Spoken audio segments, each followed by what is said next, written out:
We've got a sin problem, but God's got a solution. Romans 5:12 through 15.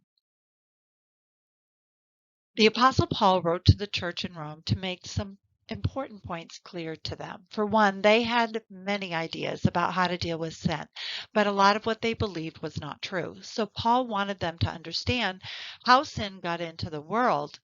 But more importantly, he wanted them to know about God's solution for sin. So he wrote this. When Adam sinned, sin entered the world. Adam's sin brought death, so death spread to everyone, for everyone sinned. Yes, people sinned even before the law was given, but it was not counted as sin because there was not yet any law to break. Still, everyone died from the time of Adam to the time of Moses, even those who did not disobey an explicit command of God as Adam did. Now, Adam is a symbol, a representation of Christ, who was yet to come.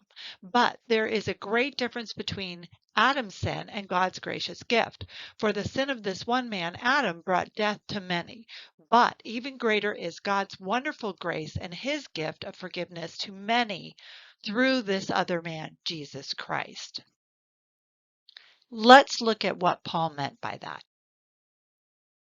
God created everything that exists. He created a beautiful garden and placed Adam and Eve in it so they had no worries or troubles. Eventually, the serpent, that is the devil, showed up and convinced them to disobey, and they ate from that tree. Ever since, there's been a sin problem. In fact, the Bible says that everyone is under the power of sin. And the problem with sin is it separates us from God and ultimately leads to death. Some people thought they could deal with sin and tried working hard, doing good things, or being religious. But the more they tried, the more sin showed up in their lives. The problem is there's no such thing as a little sin.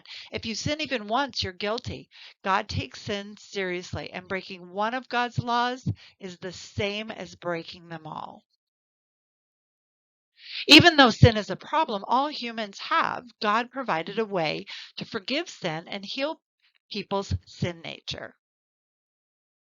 God's powerful solution is Jesus. When we are saved through faith in him, God gives us the power to win over sin and death. Romans 3:22 through 23 says, "But now God has shown us a way to be made right with him without keeping the requirements of the law, as was promised in the writings of Moses and the prophets long ago. We are made right with God by placing our faith in Jesus Christ, and this is true for everyone who believes, no matter who we are."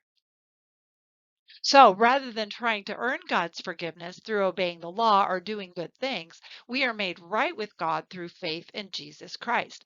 That is why Paul says in Romans 3:27 through 28, can we boast then that we've done anything to be accepted by God? No, because our acquittal is not based on obeying the law. It's based on faith. So when we are made right with God through faith and not by obeying the law, Paul's message was clear. Adam sinned, so everybody who came along after had a sin problem. People could not get rid of sin by doing good things or through being religious. But God's plan to restore people and to give them power is found in Jesus Christ. So, to sum up the message of Romans 5:12 through 15, because of Adam, the world had a sin problem. But God promises to heal our sin nature and to fix what was broken.